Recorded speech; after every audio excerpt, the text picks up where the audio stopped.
Good evening, ladies and gentlemen. It's Josh here with Travels Large, and tonight I would like to share my review of the Carnival Radiance. In my review, I'm going to include some things you might like, some things that might need improvement, and some things to look out for. So stay tuned.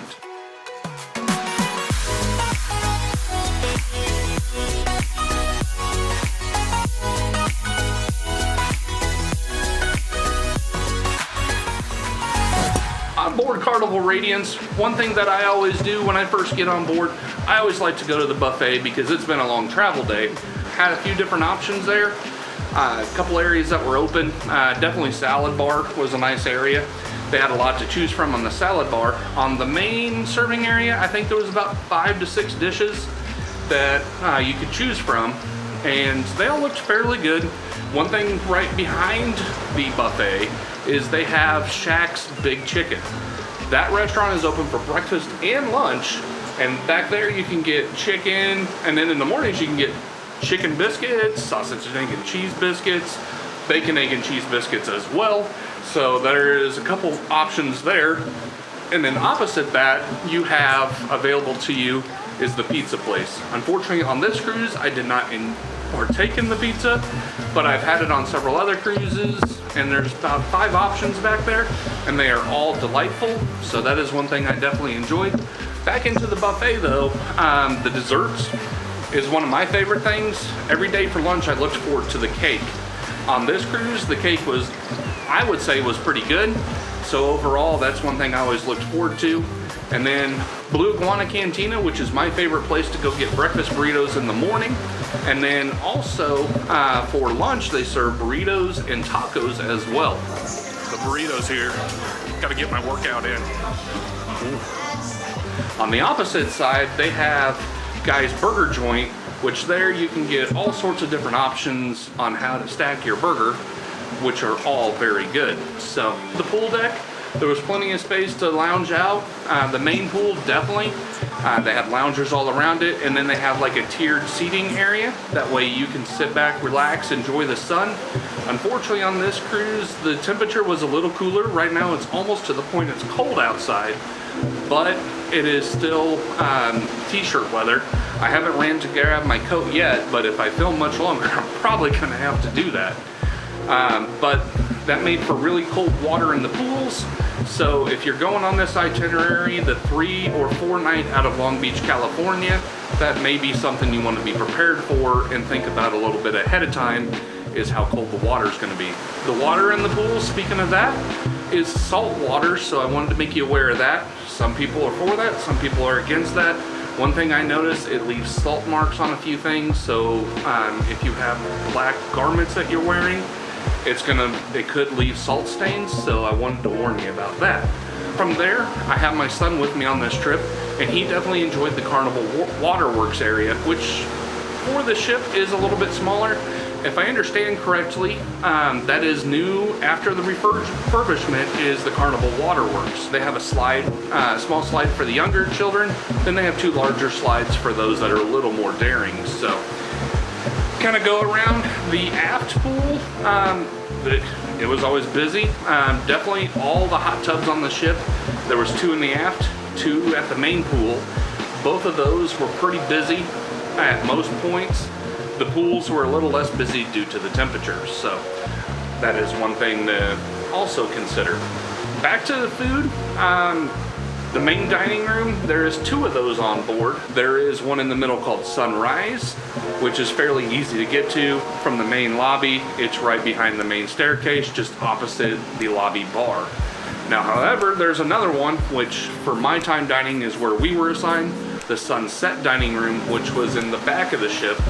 And it's kind of obnoxious how you got to get there based on the design. You got to go up to deck 5, go across, and then down to either deck 3 or deck 4, depending on what your table number is. The 500 tables are on deck 3, the 600 tables are on deck 4. So that is one thing to keep in mind when you're dining and you're setting your reservation in there, is you got to be prepared for that, because if you're not quick enough, you could lose your table. That is one thing I think could use a little improvement, but unfortunately with the ship the way it is designed, I'm not for sure how they would change that. But recently coming out of refurbishment, this ship used to be the Carnival Victory.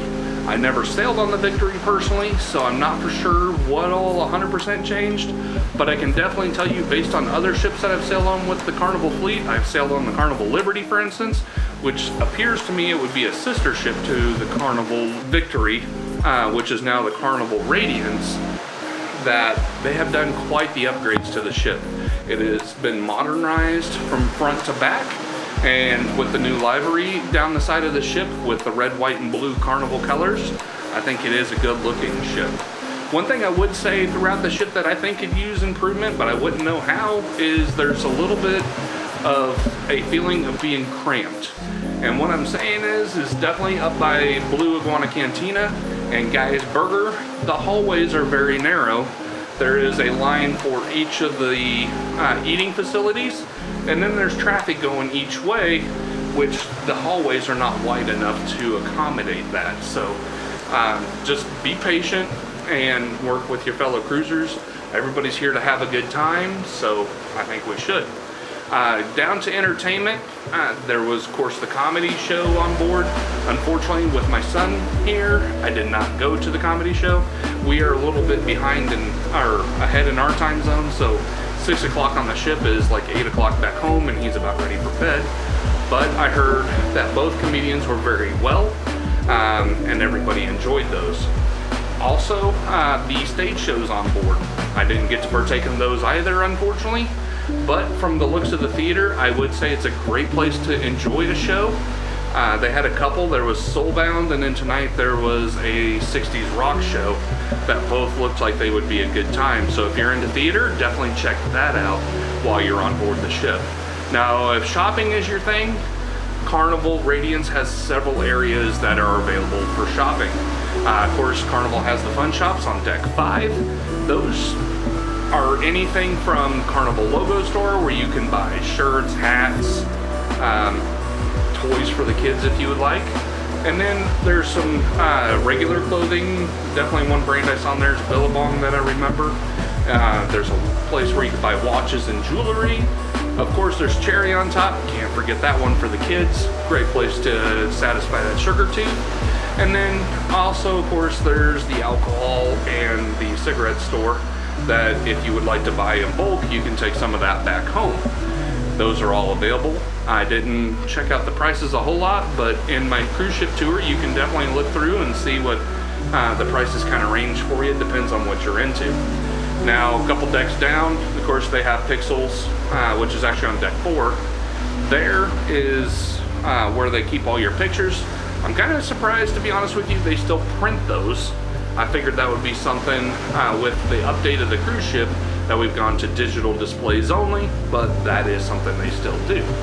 So also the main lobby is where you're gonna find the guest services, which I did use on this cruise. My son has destroyed his key card twice in a 3-night cruise. Not sure how, but he has. And the lady was very pleasant to work with. When I went there, the line was very, very short, which was very nice. I also went at like 6 o'clock in the morning. Is probably the best time. I saw towards the midday, that line does get very long. So definitely try to plan whatever you need around that and work with them. They're there to help you. Treat them how you want to be treated is a big rule for me. They are there to help you, of course. On the opposite side, you have the adventure desk, where they can help you set up your shore excursions. Ensenada is kind of a quick port.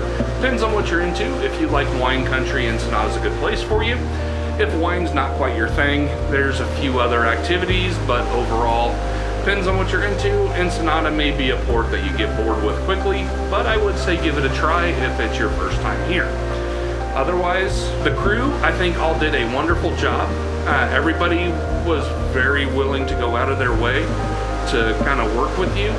Coming from a room standpoint, I was originally booked in an ocean view room close to the last couple weeks up to the cruise. I did get an email notifying me that I can upgrade my room for a very reasonable price, so I did that. I love to have a balcony.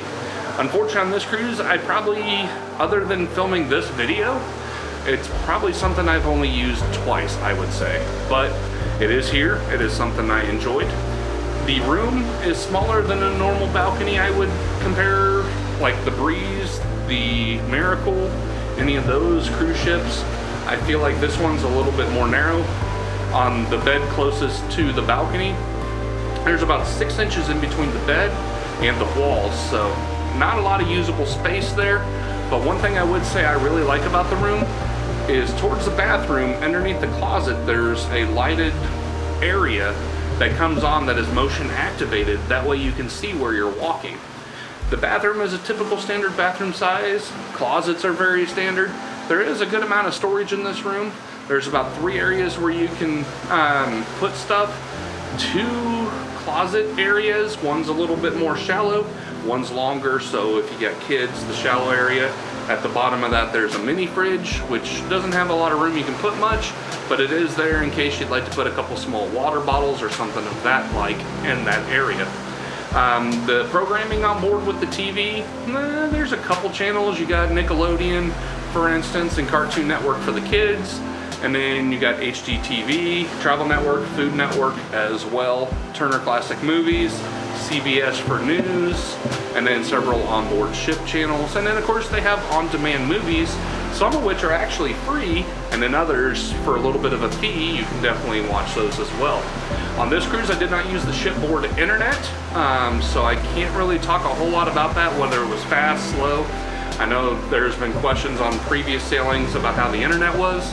I did not use that on this cruise, unfortunately, but from what I've seen and heard, depends on kind of your devices, what you get out of that. In the room, everything else was very good. The room steward went out of his way, just like everybody on this cruise. All the crew on board, they are working probably, I would say, a little short-staffed currently. There is some staffing issues. Back to the dining area, actually the Italian restaurant is closed because they cannot staff it. And that is a fleet-wide issue right now with Carnival. That being said, you can get a few of those items from the Italian restaurant on the main dining room at no additional cost, but unfortunately the Italian restaurant is not open. I did not do any of the other fine dining on board, so unfortunately Chef's Table and Fahrenheit 555, I did not take advantage of those. But in the comments below, let me know what you thought about those restaurants. Are they worth the extra money or are they not? I don't know, because I've actually never used those restaurants on board of a Carnival cruise, so I'd be kind of curious to hear. That being said though, that is pretty much my review of the Carnival Radiance. On board, there is plenty to do. On the back, there's a ropes course. Didn't partake in that, unfortunately. Did partake in the miniature golf where my son beat me on that, so I didn't do very good, but he did win in miniature golf against me. And then deck below, they do have almost a life-size chessboard, which is definitely something that was really cool, and my son enjoyed that, which is something that seems to be very limited to the Carnival fleet. So that being said for tonight, if you like this video, please feel free to subscribe. That means a lot. I watch each one of those. It means a lot to me, so I appreciate it to everybody who's subscribed thus far and will subscribe in the future. Y'all mean a lot to me, so I appreciate that. But for now, tonight aboard the Carnival Radiance, as my number 14th cruise comes to an end, in a small world, travels large. Good night.